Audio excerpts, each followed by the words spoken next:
नमस्कार मित्रों, संस्कृत कक्षा में आपका पुनः स्वागत है। कि जैसा कि आपको विदित है कि हम प्रत्यय प्रकरण का अध्ययन कर रहे थे। प्रत्ययों से मेरा अभिप्राय है कि जो शब्द के अंत में लग करके उनके अर्थ को परिवर्तित कर देते हैं वे ही प्रत्यय होते हैं। जैसे कि हमने पढ़ा था पहला प्रत्यय कत प्रत्यय। कत प्रत्यय जो जहाँ कत प्रत्यय में तय शेष रहता है, ऐसे ही कत्वेतु प्रत्यय था। कत्वेतु में तवत, तवतवान और तवतवती शेष रहता है। और ठीक इसी प्रकार से शत प्रत्यय भी हमने पढ़ा था। शत प्रत्यय में अत शेष था।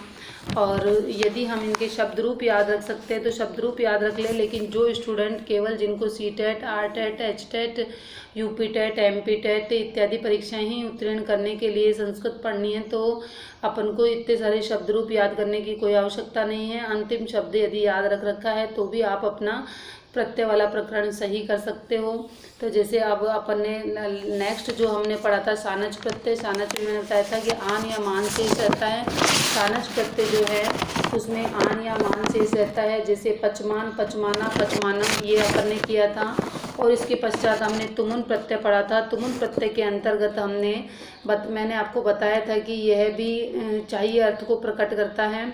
और इस तुमुन प्रत्यय के अंतर्गत तुम शेष रहता है। ऐसे ही हमने तव्यत प्रत्यय पढ़ा था। तव्यत में तव्य शेष था। और इसी तरह से हमने आगे अनियर प्रत्यय का भी अध्ययन किया था। अनियर में रह हट करके अन्य शेष था।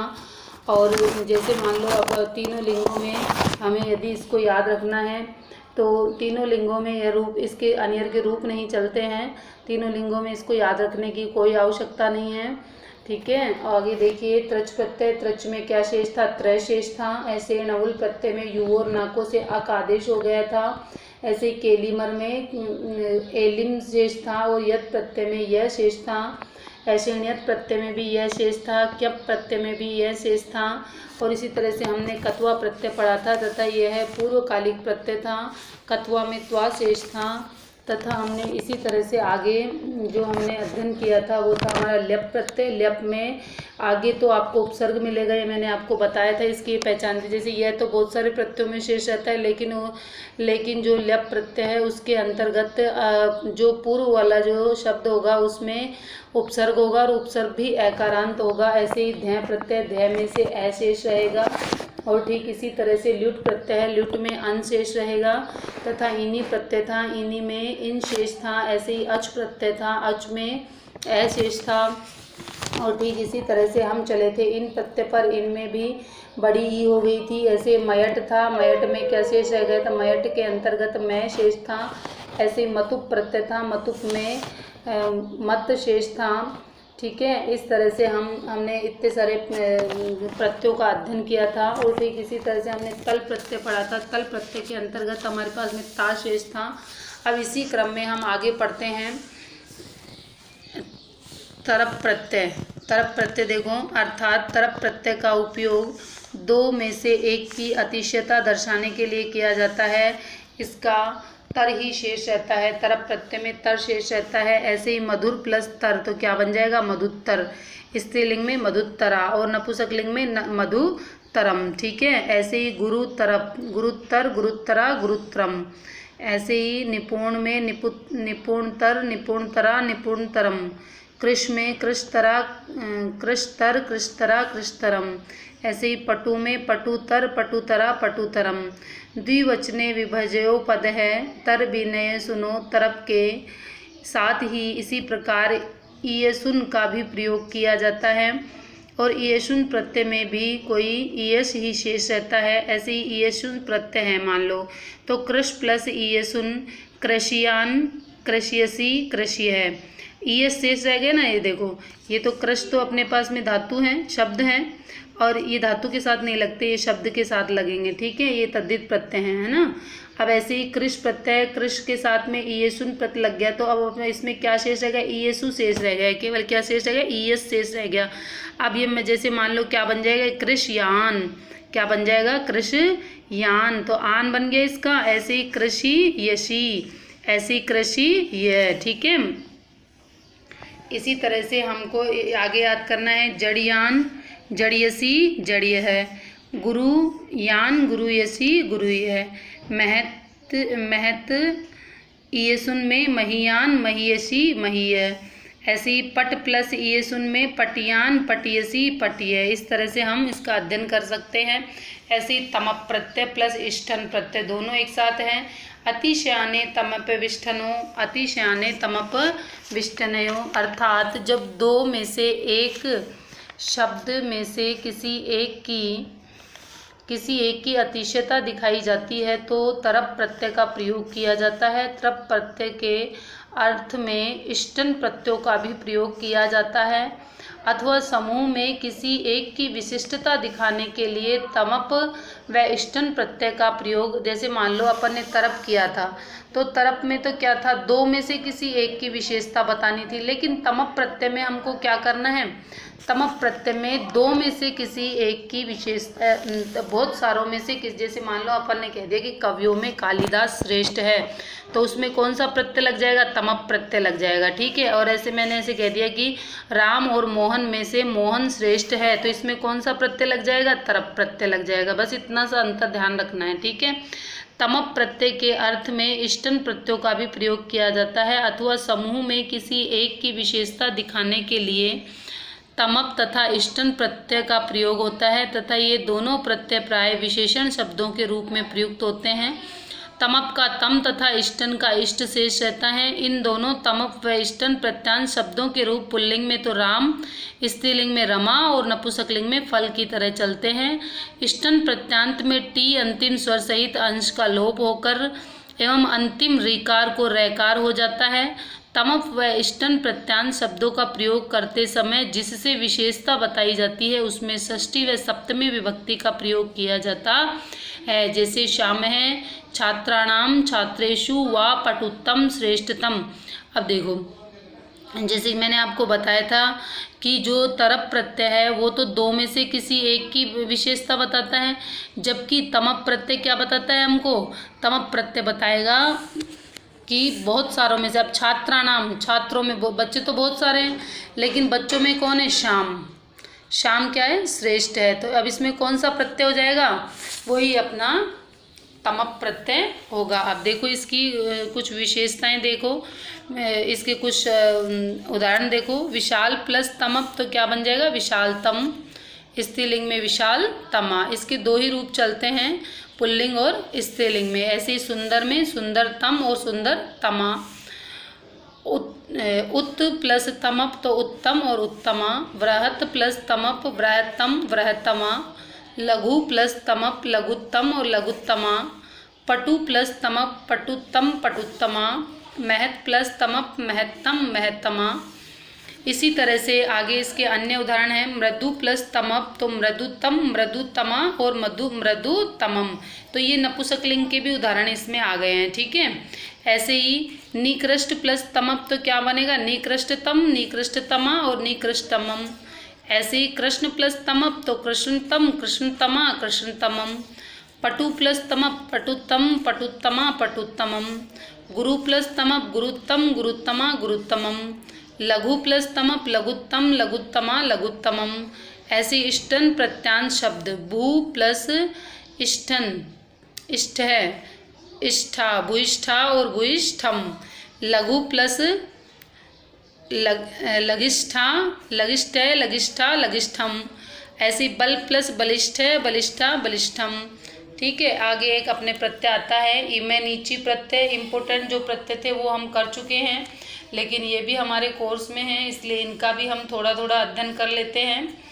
इमा नीचे प्रत्यय प्रथवा दिव्य में इमा निज्वा, अर्थात इमा नीचे प्रत्यय का प्रयोग प्रथु, मृदु, महत, पटु, तनु, लघु, बहु, साधु, आशु, अरु, गुरु, बहुल, खंड, दंड, चंड, अकिंचन, बालय, होड, पाकह, वत्स, गंध, लघु, स्वादु, लघु, दीर्घ, प्रिय, वृष, ऋजु, क्षिप्र, शूद्र आदि शब्दों के भाव को प्रकट करने के लिए किया जाता है। इन शब्दों को यदि याद कर लिया जाए तो बहुत अच्छी बात है। यदि शब्द याद रह जाते हैं तो अपन आसानी से उत्तर देने में हमको आसानी रहती है। अब आगे देखिए, जैसे जाता प्लस ईमा नीचे प्रत्यय का केवल ईमान ही शेष रहता है। जैसे प्रत्यांश शब्द पुल्लिंग में प्रयुक्त होते हैं, जैसे लाल प्लस ईमानिच तो क्या बन जाएगा, लालिमा। क्या बन जाएगा, लालिमा। ठीक है। ऐसे ही गुरु प्लस ईमानिच गरिमा। ऐसे ही पृथु प्लस ईमानिच प्रतिमा। दृढ़ प्लस ईमानिच दृढ़मा। मधुर प्लस ईमानिच मधुरिमा। ऐसे ही महत प्लस ईमानिच महिमा। तो क्या शेष रह गया इसमें, ईमान शेष रह गया। क्या शेष रह गया, ईमान शेष रह गया। ऐसे ही अपने आगे चलते हैं अपन स्त्री प्रत्यय में। अब हम कहाँ चलते हैं, स्त्री प्रत्यय के ऊपर चलते हैं। अभी अपन ने तद्धित प्रत्यय और कृत प्रत्यय पूरा अध्ययन कर चुके हैं हम। अब हम चलते हैं स्त्री प्रत्ययों में। स्त्री प्रत्यय बहुत ही इजी और थोड़े से ही होते हैं। अब देखो टाप प्रत्यय। टाप प्रत्यय में टाप में आ शेष रहता है, ट तथा पै का लोप हो जाता है। आजादी गण में परिगणित शब्दों के साथ में तथा एकारांत शब्दों के साथ में टाप प्रत्यय का प्रयोग किया जाता है।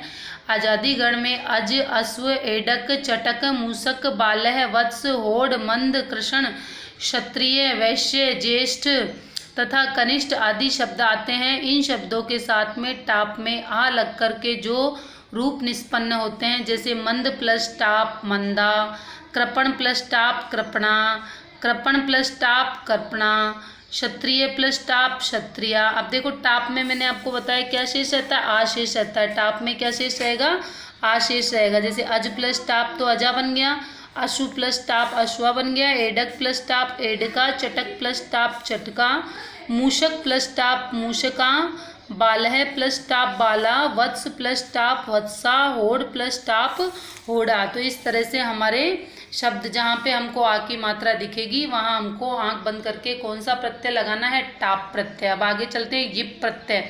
अब यिप में देखो नाम से ही दिख रहा है कि बड़ी ही दिख रही है शेष, ठीक है, रह जाता है। अतः डे और पै की इत संज्ञा हो जाती है। ऐसे कुरुचर प्लस ईप तो बड़ी ही है तो क्या बन गया, कुरुचरी। पर्वत प्लस रीप पार्वती, रजक प्लस ईप रजकी, गोर प्लस ईप गोरी, सुंदर प्लस ईप सुंदरी, कृत्र प्लस ईप कर्त्री, नेत्र प्लस नेत्री, अभिनेत्र प्लस ईप अभिनेत्री। ऐसी दात्र प्लस ईप दात्री, विजेत्र प्लस ईप विजेत्री, दंडिन प्लस ईप दंडिनी, तेजस्विन प्लस ईप तेजस्विनी, मायाविन प्लस ईप मायाविनय और यशस्विन प्लस ईप यशस्विनी, पायस्विन प्लस ईप तो क्या बन जाएगा, पायस्वनी, तरस्वनी प्लस ईप तरस्वनी, कुमार प्लस ईप कुमारी, वधुट प्लस ईप वधुटी। तो इस प्रकार से हमको अंतिम शब्द देखना होता है। अब अंतिम शब्द बड़ी ई की मात्रा है, इसलिए हमने क्या लगा दिया, कौन सा प्रत्यय लगा दिया हमने, क्या लगा दिया हमने, ये प्रत्यय का प्रयोग कर दिया। ये हमारा स्त्री प्रत्यय था जो बहुत ही छोटा था। इसके अलावा जो अन्य प्रत्यय हैं जो कि हमारे कोर्स में हैं लेकिन वैसे परीक्षा में बहुत कम आते हैं, इस हिसाब से हम इनका अध्ययन तो कर लेते हैं, हमारे कोर्स में है, इस कारण से हम इनका एक बार अध्ययन कर लेते हैं। अब ऐसे श्य प्रत्यय हैं और प्रथवा दिभ्य इमानिज्वा अर्थात भाव अर्थ में दह प्रत्यय का प्रयोग होता है। शकुल प्लस दह तो क्या बन जाएगा, ये शोक्लयम। ऐसे दृढ़ प्लस दह दार्ढ्यम, कृष प्लस श्य कार्श्यम। ऐसी वधीर प्लस श्य वधीर्यम, पंडित प्लस श्य पांडित्यम, शीत प्लस श्य शैत्यम, उष्ण प्लस श्य औष्ण्यम, कृष्ण प्लस श्य कृष्ण्यम, हरित प्लस श्य हरित्यम, लोहित प्लस श्य लोहित्यम, श्वेत प्लस श्य श्वेत्वम, धवल प्लस श्य धवल्यम, पीत प्लस श्य पैत्यम, काल प्लस श्य काल्यम, दीर्घ प्लस श्य दीर्घ्यम। अब जड़स्य कर्म भावो व अर्थात विदग्धम श्य वैदिग्धम, विमनश्य प्लस श्य वैमनिश्य और अधिपति प्लस श्य अधिपत्यम, जड़ प्लस श्य जड़स्यम और ब्राह्मण प्लस श्य ब्राह्मणम, मूढ़ प्लस श्य मूढ़्यम। कर्म तथा भाव अर्थ में भी होता है यह। चपल प्लस श्य चपल्यम, नरपति प्लस श्य नरपत्यम, ईश्वर प्लस श्य ऐश्वर्यम, कुशल प्लस श्य कौशल्यम, निपुण प्लस श्य नैपुण्यम। ऐसे ही शय प्रत्यय है। बुद्धि यार्यस्य चामादिस्तय व मृद्धमय तथा तदानीम च तथा तस्मै हितमय। छह प्रत्यय हितवाचक वस्तुओं में होता है तथा स्वर के प्रत्यय में आ, ए और औ तथा त्यद, त्यद, तद, यद, एतद, इदम, अयम है। अस्मद, युष्मद, भवतः, किमादि प्रत्ययों की वृद्धि संज्ञा होकर के 6 प्रत्यय का प्रयोग होता है और तथा इस 6 को भी ईय आदेश हो जाता है। तद प्लस 6 तो क्या बन गया ये तदीय। युष्मद प्लस 6 तो क्या बन जाएगा युष्मदीय। पाणिन प्लस 6 पाणिनीय। माला प्लस 6 मालीय। शाला प्लस 6 शालीय और भवत प्लस 6 बहुलीय। ऐसे नियत प्रत्यय आता है आगे। री हतो हलंत्यासी अपन कर भी चुके हैं इसका अध्ययन। री वर्णांत तथा हलंत धातुओं में ण्यत प्रत्यय का प्रयोग होता है। ण्यत प्रत्यय भी एक कृत प्रत्यय होता है जो कि ऋकारांत अथवा व्यंजनांत धातुओं में चाहिए अर्थ में प्रयुक्त होता है। ण्यत का णयकार तथा तयकार संज्ञक है, अतः इसमें केवल यही शेष बचता है। इस प्रत्यय में से युक्ति धातु से ऋकार को अर तथा औपधा के स्वर की वृद्धि होती है। ऐसे ही हा प्लस ण्यत हार्यम, क्री प्लस ण्यत कार्यम, ऐसे ही क्रय प्लस ण्यत कार्यम और पठ प्लस ण्यत पाठ्यम। अब नवुल प्रत्यय हो गया। देखो, जब किसी क्रिया को बार बार करने का भाव सूचित हो रहा हो तब तदर्थवाचक धातु में विकल्प से नवुल प्रत्यय, मतलब नवुल में क्या शेष रहेगा अम प्रत्यय होता है और नवुल प्रत्यांश शब्द का प्रयोग 2 बार किया जाता है। यदि क्री का प्रयोग निरर्थक न होकर सार्थक हो तो अन्यथा आदि अवयवों के उपपद रहने पर भी क्री में नवुल प्रत्यय होगा और नवुल में णयकार, उकार और लयकार का क्रमशः क्या हो जाता है लोप हो जाता है और अम ही शेष रहता है। नवुल प्रत्यांश शब्द अव्यय होते हैं अतः इनके रूप नहीं चलते हैं। दा प्लस नवुल क्या बन जाएगा दायम। पा प्लस नवुल पायम। लब प्लस नवुल लाभम।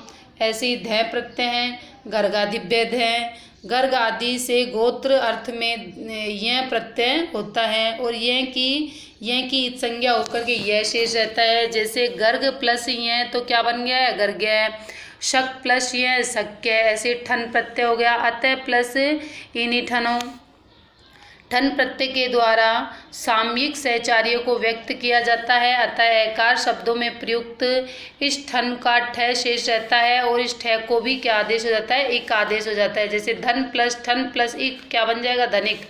रथ प्लस ठन प्लस इक रथिक। मात्र प्लस ठन प्लस इक मात्रिक और ठन प्लस इक तो क्या बन जाएगा पथ प्लस ठन प्लस इक तो क्या बनेगा पथिक बन जाएगा। ऐसे ढक प्रत्यय है। स्त्री प्रत्यांश शब्दों में पत्य अर्थ में ढक प्रत्यय होता है तथा ढक को ईय आदेश हो जाता है।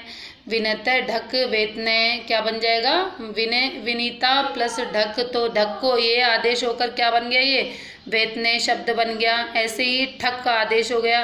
रेवता दिव्यस ठक है, अर्थात रेवती आदि शब्दों में अपत्य अर्थ में ठक प्रत्यय होता है और ठ के स्थान पर इक आदेश हो जाता है। जैसे रेवती प्लस ठक तो क्या बन जाएगा इसकी जगह इक आ गया तो रेवतक बन जाएगा। ईतच प्रत्यय तदस्य जातमय तैकार दिव्यमय ईतस्य युक्त अर्थ में अथवा जिसके पास है इस भाव को बताने के लिए ईतच प्रत्यय का प्रयोग किया जाता है। ईतच का इत शेष रहता है और ईतच प्रत्यांश शब्दों में समास विग्रह करने पर वचन लिंग विशेषण विशेष्य कर्ता के अनुसार लगता है अथवा अस्य संजातय अस्य संजातम आदि तथा कतिपय ईतच प्रत्यांत रूप दिए जा रहे हैं। इनके रूपों में तीनों लिंगों में चलते हैं। पुल्लिंग में राम के समान, स्त्रीलिंग में रमा के समान और नपुंसक लिंग में फल के समान। अब उत्कंठा प्लस ईतच तो क्या बनेगा पुल्लिंग में उत्कंठित है, स्त्रीलिंग में उत्कंठिता और नपुंसक लिंग में उत्कंठितम। ठीक है। ऐसे ही पीपासा प्लस ईतच तो क्या बन जाएगा पीपासित, पीपासिता और पीपासितम। ऐसे पुष्प प्लस ईतच पुष्पित, पुष्पिता, पुष्पितम। पंडा प्लस ईतच पंडित, पंडिता, पंडितम। पल्लव प्लस ईतच पल्लवित, पल्लविता, पल्लवितम। ऐसे ही मुद्रा प्लस ईचत क्या बनेगा मुद्रित। अंकुर प्लस ईचत अंकुरित। तरंग प्लस ईतच तरंगित। और ऐसे हर्ष प्लस ईतच हर्षित। फल प्लस ईचत फलित। मूर्छा प्लस ईतच मूर्छित। मैं आशा करती हूँ मित्रों कि आपको समझ में आ रहा होगा मेरे द्वारा बताई गई जानकारी। ऐसे ही दुख प्लस ईचत दुखित। गर्भ प्लस ईतच गर्वित। खंड प्लस ईतच खंडित। बुभुक्षा प्लस ईतच बुभुक्षित। उत्कर्ष प्लस ईतच उत्कर्षित। रोमांच प्लस ईतच रोमांचित। इसी तरह से तसिल प्रत्यय आता है पंचमी विभक्ति का अर्थ दिखाने के लिए तसिल प्रत्यय है और इसका तस् शेष रहता है। परि तथा अभि उपसर्ग के बाद भी इसका प्रयोग किया जाता है। उपसर्ग देखो परि उपसर्ग है, तसिल प्रत्यय है, ठीक है, और शब्द क्या है परित। तो अभि, तसिल और अभितय क्या शब्द बन गया?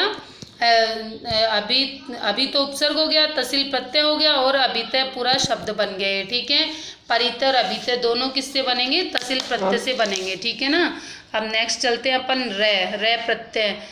चरे रिष्ट है। चर धातु से पूर्व अधिकरण का योग होने पर धातु में कर्तृवाच्य बनाने के लिए रे प्रत्यय का प्रयोग होता है तथा रे प्रत्यय का ए शेष रहता है। ऐसे ही प्रभा प्लस क्रैप तो क्या बनेगा? रे तो क्या बन जाएगा? प्रभाकर।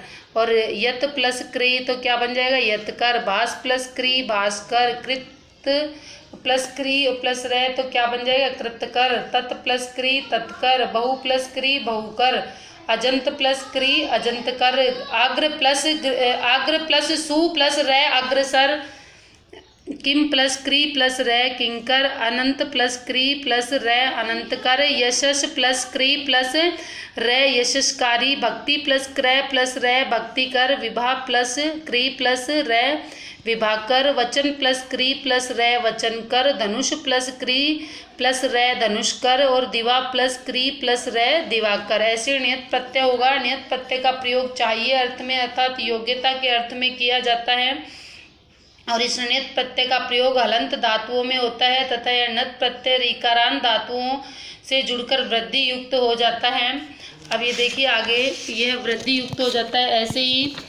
ऐसे ही मृज प्लस व्यत तो क्या बन जाएगा? मार्ग्य। और क्रय प्लस व्यत कार्य। श्रु प्लस व्यत श्राव्य। भुज प्लस व्यत भोज्य और पठ प्लस व्यत पाठ्य। इस तरह से हमारे ये शब्द ये हो गए। अब अपन आगे चलते हैं। अप प्रत्यय रिदो पर है अर्थात ऋकारांत और उकारांत धातुओं में अप प्रत्यय का प्रयोग होता है। वश प्लस अप वश है। ग्रह प्लस अप ग्रह है। स्तु प्लस अप स्तु है। व्र प्लस अप वर और निश्चय प्लस अप निश्चय। क्री प्लस अप क्रय। गम प्लस अप गम प्लस अप गम है और रण प्लस अप रण है। अपन ने ध्याय प्रत्यय का अपन ने अध्ययन कर लिया था। ध्याय में ऐसे था और तथा वह आपने आगे वाले अक्षर को उसने दीर्घ कर दिया था, ठीक है। चलो एक बार फिर से पढ़ लेते हैं। सिद्धा अवस्था क्रियार्थ में या भाव है अर्थ में ध्याय में धातु में ध्याय प्रत्यय का प्रयोग होता है। ध्याय प्रत्यय से धातु में प्रयुक्त लघु दीर्घ ई उ री तथा उपधा में स्थित ए को वृद्धि आदेश हो जाती है।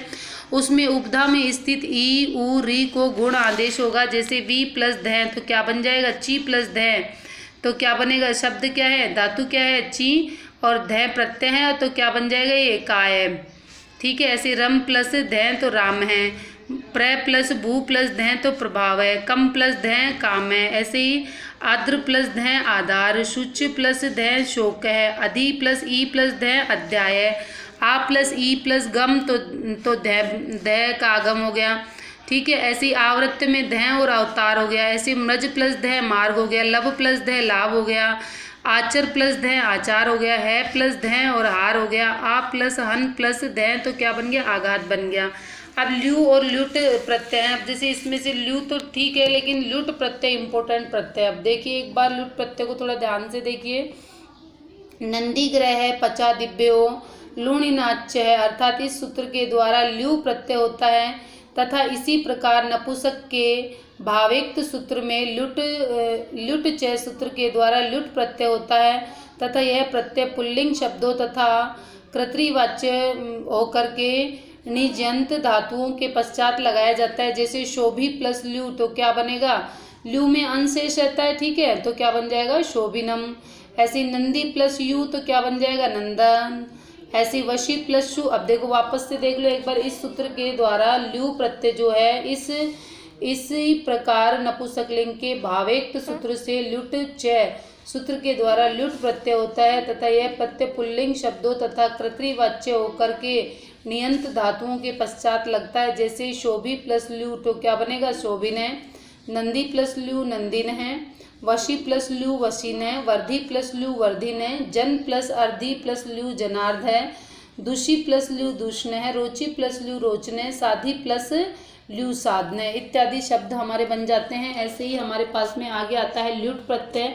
ल्युट में यू शेष रहता है, यू और ना को सूत्र से अन आदेश हो जाता है, ठीक है, अम आदेश हो जाता है। तो देखो रुद्र प्लस ल्युट तो क्या बनेगा, रुद्रनम। ऐसे सेव प्लस ल्युट सेवनम, दृश प्लस ल्युट दर्शनम, दा प्लस ल्युट दानम, क्री प्लस ल्युट क्रयणम, याच प्लस ल्युट याचनम, अस प्लस ल्युट, ऐसे ये भू प्लस लुट होगा, ठीक है, भू प्लस लुट तो भवनम हो जाएगा।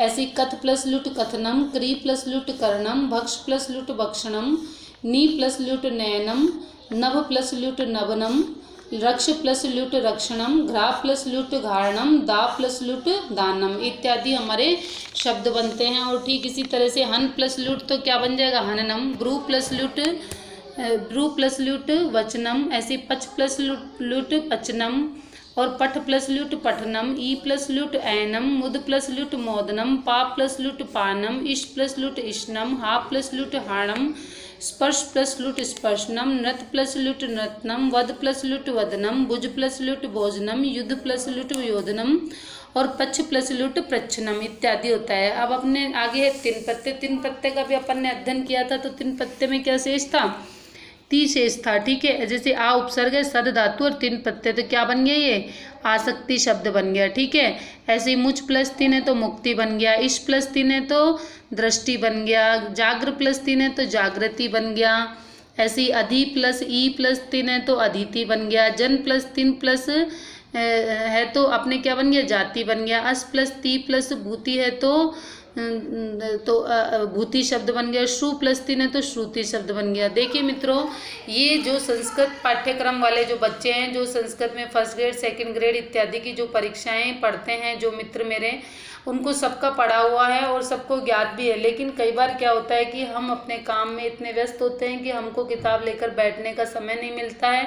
अतः यदि हम इस वीडियो को चला करके भी रख लेते तो केवल सुनने मात्र से ही हमको पूरा रिवीजन हो जाता है।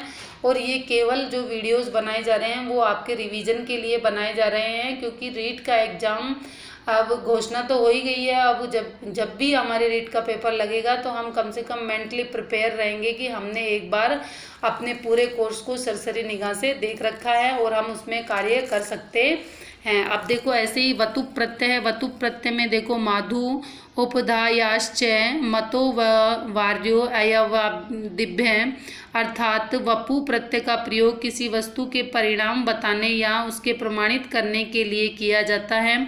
यते देत्यभ्य परिणाम में वतुप है प्रत्यय का वत शेष रहता है। इस वतुप प्रत्यय का प्रयोग सर्वनामवाची शब्दों के बाद होता है। वतुप प्रत्यय का वत शेष रहता है और इस वत को भी यदि अंत या उपधा में ए आ में हो तो कभी कभी यह को भी होता है। इस तरह से जैसे इदम प्लस वतुप तो ईयत बन गया और नपुंसकलिंग में क्या बन गया, ईयान बन गया। ऐसे ही एतत प्लस वतुप तो एतावत बन गया और एतवान बन गया। ऐसे धन प्लस वतुप तो धनवत बन गया और धनवान बन गया, ठीक है। वतुप और मतुप से ऐसे याद रख लेना है ना। ऐसे गुण प्लस वतुप तो गुणवत और गुणवान बन गया। लक्ष्मी प्लस वतुप तो लक्ष्मीवत और लक्ष्मीवान बन गया। ऐसे ही विद्या प्लस वतुप तो विद्यावत और विद्यावान बन गया। तो इसी तरह से मित्रों, मैंने जो आपको जो जानकारी दी है, यदि आपको मेरे द्वारा दी गई जानकारी अच्छी लगी है तो अब अपने पास वैसे तो 3 पत्ते और हैं, तो अब इनका भी अध्ययन कर लेते हैं, है ना। तो इनका अध्ययन करने के पश्चात में हमारा प्रत्यय प्रकरण समाप्त हो जाएगा। और इससे रिलेटेड यदि कोई भी जानकारी आपको मुझे चाहिए तो आप कमेंट्स बॉक्स में छोड़ सकते हैं, तो मैं उसका अकॉर्डिंग आपको जवाब जरूर दूंगी। जैसे अण्यत प्रत्यय है तो ये भी अपन कर चुके हैं अण्यत प्रत्यय ना। वर्ण दृढ़ा दिभ्य ध्य च, अर्थात इसमें यह शेष रहता है। अतः नील शुक्ल और वर्णवाची अथवा दृढ़ वृढ़ और परिवृढ़ वृष कृश वक्र शुक्र चक्र ध्रम कृष्ट लवण ताम्र शीत जड़ बधिर पंडित मूर्ख मुकादि के पश्चात में भावार्थ प्रकट करने में होता है तथा इसका यह शेष रहता है। तथा अण्यत प्रत्यय नपुंसकलिंग में होते हैं। गुणवाचक ब्राह्मण चोर आदि शब्दों को भी कर्म या भाव के प्रदर्शन में ण्यत प्रत्यय का प्रयोग किया जाता है। इस प्रत्यय में शब्द के पूर्व में स्थित ई उ री और री को वृद्धि हो जाती है। जैसे कृष प्लस ण्यत तो क्या बन जाएगा, कार्यम बनेगा, ठीक है। ऐसे ही पंडित प्लस नियत पांडित्यम, शीत प्लस नियत शैत्यम, अधि प्लस पति प्लस नियत अधिपत्यम, शूर प्लस नियत शौर्यम, सुंदर प्लस नियत सौंदर्यम, कवि प्लस नियत काव्यम, चोर प्लस नियत चौर्यम, जड़ प्लस नियत जड्यम और मधुर प्लस नियत माधुर्यम, चपल प्लस नियत चापल्यम और राजन प्लस नियत राज्यम, शुक्ल प्लस नियत शौकल्यम और लवण प्लस नियत लावण्यम। तो इस तरह से हमारा ये जो प्रत्यय प्रकरण है उसके अंतर्गत केवल 2 प्रत्यय और बचे हैं, ये और देख लें। थाल प्रत्यय, इसका प्रकार वचने थाल है, अर्थात थाल प्रत्यय का प्रयोग प्रकारवाची शब्दों एवं किमादि सर्वनामों में किया जाता है। थाल प्रत्यय का था शेष रहता है। यद प्लस था, थाल तो धातु है यद, है ना, और अपने पास शब्द क्या है, थाल है, तो अपने पास क्या बन गया, यद में से तो द चला गया, थाल में से ल चला गया, तो क्या बन गया, ये यथा बचा। ठीक है, ऐसे ही तथा बन गया, ऐसे ही सर्व प्लस थाल तो सर्वथा बन गया, ऐसे ही उभय प्लस थाल तो उभयथा बन गया। अब ऐसे ख और ख प्रत्यय रह गया, तथा ग्राम ध खयों अर्थात ग्रामवाची और कुलवाचक शब्दों में होना अर्थ प्रकट करने के लिए ख प्रत्यय का प्रयोग किया जाता है। इस ख प्रत्यय को भी इन आदेश हो जाता है। ख प्रत्यय युष्मद और अस्मद शब्दों से संबंध प्रदर्शित करने में होता है, अतः इनको इन आदेश हो जाता है। जैसे उदाहरण है अवतार प्लस ख तो अवतारणीय, कुल प्लस ख कुलीन, ग्राम प्लस ख ग्रामीण। अब ऐसे ही कृदंत और तद्धित प्रत्यय दोनों में हमको अंतर करना है। अंतर करने के लिए देखो किस तरह से हमको इसमें पता चलेगा कि कौन सा तद्धित प्रत्यय और कौन सा कृदंत प्रत्यय है। अब ये देखिए, धातु में कृत्य एवं कृत प्रत्यय जोड़ने पर संज्ञा विशेषण अव्यय आदि निष्पन्न शब्द तो कृदंत कहलाते हैं, जैसे कारक, गंतव्य और पठितव्य। और तद्धित प्रत्यय कौन कौन से होते हैं, प्रातिपादिक से जुड़कर के अनेक अर्थ को परिवर्तित करते हुए तद्धित कहलाते हैं, जैसे दशरथ, आपत्य, पुआन, दशरथी। इसी तरह से कृत प्रत्यय में कत और खलाट प्रत्ययों का प्रयोग होकर कर्मवाच्य और भाववाच्य में होता है, जैसे रामायण ग्रंथ पठती। ऐसी तद्धित प्रत्यय विभिन्न अर्थों में प्रयुक्त होता है और इसकी कई संख्याएं होती हैं, जैसे अण, ये और ठक। ठीक है, तो इस तरह से मित्रों हमारा जो प्रत्यय प्रकरण था वो संपन्न होता है। और इसके आगे यदि हम इनमें अंतर भी थोड़ा बहुत यदि पढ़ना चाहेंगे तो एक और क्लास ले लूँगी मैं प्रत्यय की, प्रत्यय से रिलेटेड एक और क्लास लेकर के मैं आपको समझा दूंगी। यदि आपको मेरे द्वारा दी गई जानकारी में कुछ गलत लगे, सही लगे तो आप मुझे कमेंट्स के माध्यम से उत्तर दें। यदि कुछ गलत लगे तो भी आप मुझे जवाब दें। यदि आपको पसंद नहीं आया हो तो डिसलाइक करें, लाइक करें, शेयर करें, सब्सक्राइब करें और अपने मित्रों के साथ में अधिक से अधिक शेयर करें। जय हिंद, जय भारत, नमस्कार।